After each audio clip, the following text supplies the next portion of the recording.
So Duncan's second question was, why don't you make videos or podcasts with the well-known leaders of veganism, such as Bite Size Vegan, etc., asking them why they don't speak honestly about Durian Rider and Freely? Well, I don't know, Duncan. It's been a while since you asked this question. I think you've probably seen the answer. It's been wonderful, the support that's come out on YouTube. A lot of people, not everyone, but a lot of people have taken the controversy in Chiang Mai as the occasion to stand up and show that they are people of real principle, even though, as they say, it's never convenient to be a person of principle. And other people haven't. Other people have shown that it's money more than morality that drives them, or they've shown where they stand on these issues for other reasons. The one guy I really remain disappointed with is Ali Tabrizi. Ali Tabrizi is known as the friendly activist. Ali and I, we were not close personal friends, but we did know each other. It's why, like, Vegan Gains referred to me as his friend. It's very flattering. I know Vegan Gains, but I wouldn't have said I know him well enough to call him my friend. But, thank you. Thanks, Richard. That's a nice thing to say. But I mean, Ali, I would have really described as my friend. And we knew each other well enough that he also knew a lot of, like, funny anecdotes about my sex life. Just funny stuff. When I was in Canada, there was this girl who was trying to sleep with me, and I was trying to avoid her. And there were funny stories about little things going on in my life that way. So he knew me personally, and he knew what kind of guy I was in terms of my private life. And for him to do what he did when he did it, because basically what he did was he said I'll phone Durian Rider. So he made a phone call to Durian Rider, and then he just got in touch with me by text message and just said back to me, like, no, like, he's, forget it. He doesn't care. Durian Rider can kind of continue playing his game. So that was in a situation when I was literally in Chiang Mai dealing with threats of violence, death threats too. I know of at least one that's still on the internet where killing me is talked about, and where supposedly people were going to drag me to the police station and arrest me, and false allegations and defamation. And since then, it's gone on to include doxing and, I mean, the lowest of the lows. I mean, Durian Rider went that low against somebody who is your friend, somebody who you know personally, and someone who you know well enough in his sex life that the allegations are preposterous. I mean, if someone else doesn't really know me, I could understand why at the beginning they might think, oh, I don't know, maybe Durian Rider's really onto something. Maybe Detective Durian Rider got out his magnifying glass and he's really uncovered something.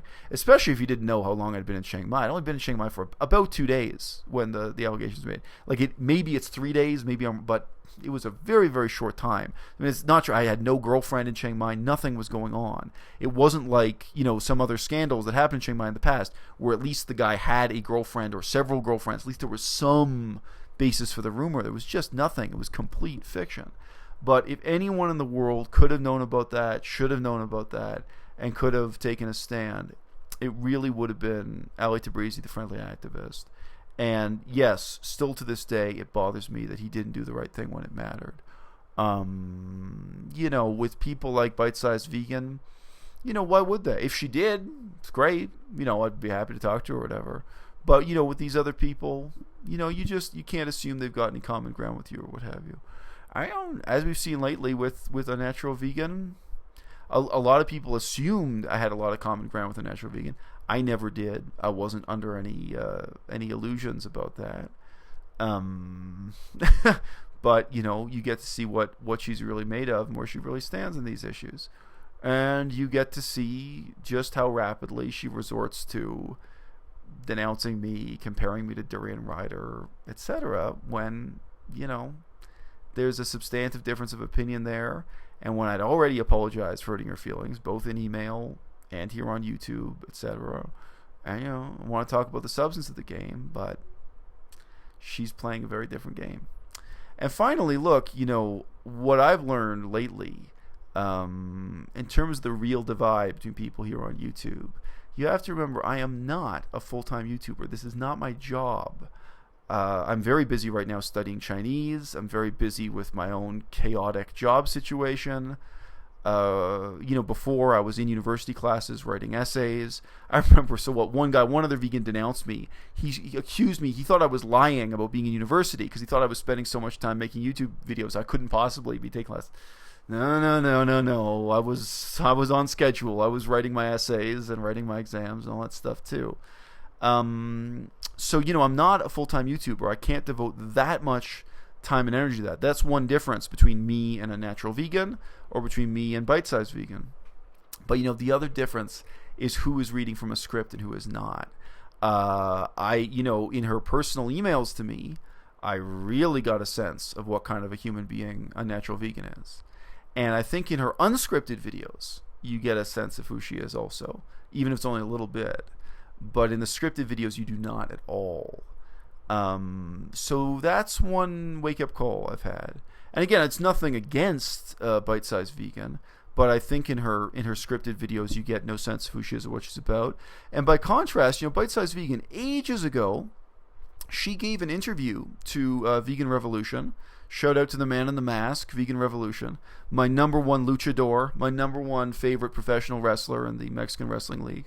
Vegan Revolution did a very casual interview with her, and that's where she's not on a script, and I think you do get a sense of what kind of person she is there and so on. So, that's been another wake-up call. But look, at the end of the day, different people are motivated by different things. One of the questions I used to get, nobody asks anymore, people used to ask, well, why do you talk about Durian Rider at all on your channel? Which is a meaningful question. And, for somebody like Bite-Sized Vegan, she may not have an answer to that. She just may have no reason to deal with this. It's just not part of her life. But the answer I've consistently given for a long time, when people ask that question or questions like it, why would I talk about Durian Rider on my channel? The answer is, my channel is about my life. And I talk about things that are a part of my life. Period. You guys may not have noticed, but this channel is not called Intro to Veganism or Veganism 101. Title channel, it doesn't have veganism in the name at all. This is about my life, period. Now, veganism is a big part of my life, vegan activism, etc., and debates within the vegan YouTube demi-monde. It's part of my life. It's not my whole life. I talk about my daughter, my divorce, my career, my struggles at university. Some of you guys are just new. You haven't looked through the channel. Most of my content is not intellectual. It's emotional. What I do here is really defined emotionally rather than intellectually. I see no reason to reproduce the defects of a written essay on YouTube. I see no reason to produce the defects of a formal academic lecture on YouTube. Those are things I'm very good at. I'm very good at writing lectures. I'm very good at writing essays. I'm good at writing lectures. I'm good at delivering lectures. I've delivered lectures in formal academic settings. I've delivered lectures in business settings, to boardroom meetings, corporate contexts. I've done that whole gamut. Corporate, NGO, charity context, but academic context, high-level academic context. I've done that stuff. I've never wanted this YouTube channel to resemble an academic lecture. I very intentionally come on and try to do things in an emotionally porous, emotionally immediate way, reflecting also some of my early experience in the theater as a young man, stuff I've talked about. So,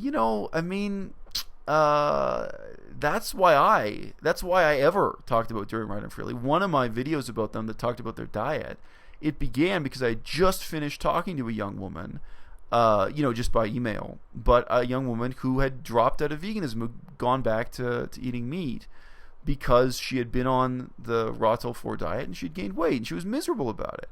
I talked to her a little bit later and, you find out more about her life. Obviously, she had other problems in her life. There were other issues. But, it was a very spontaneous, very emotionally raw video where I was upset saying, look, this is not just a theory. It's not just in theory that people get on this diet, gain weight, and then get disillusioned with veganism itself instead of getting disillusioned with a particular diet. And that, again, anyone can present those facts. But to me, it's not just about the facts. It's saying this is part of my life. I'm someone who's a vegan online. I talk to and network with a lot of other vegans. And I've just gotten back from talking to someone who's going back to eating meat, and she's miserable about it. She's not happy about it because this diet didn't work out for her, and she's gained a lot of weight, and she's unhappy about it. And it's messing up her life. So that's it for me. And that's also why, in answer to this question, I recognize that other channels don't want to touch it, don't want to handle it, whether it's bite-sized vegan or anything else. If you feel it's not part of your life, that's fine. I totally respect that. But the thing is, man, when you're talking about someone who's a personal friend of mine, someone who knows me like that, someone like Ali Tabrizi, dude, it is part of your life because I'm part of your life. I was your friend. And when it mattered, when the chips were down, when people were saying they were going to come to my apartment and beat me up in the hallway in front of my apartment, when people said they were going to beat me up and drag me to the police station with false allegations, when people defamed me, doxed me, tried to humiliate me, tried to ruin my life, professionally, personally, privately, for no good reason. When you knew both of us, I was your friend. I was part of your life. And of course, Ali Tabrizi, he knows Freely Enduring Writer face to face. If you haven't seen it, there's videotape footage online. Dude, that is part of your life. Oh, and for him to do what he did at that time, yeah, that really let me down. But hey, at the same time, other people stood up and showed that they were men of principle. I was never expecting the Light Twins to stand up. They don't know me like that. Now they do. It's great. I'm happy to know the Light Twins. Never expecting Richard to do that. Vegan Gains. I mean, in some ways, like in a subtle way, I really wonder if this is a turning point for Vegan Gains, where he thinks about the game differently, thinks about what he's doing and how he plays the game differently. Because for a lot of people, what went down in Chiang Mai is a turning point. And I've said it before, I've said it again. Look, man, YouTube is a game, but veganism should not be a game.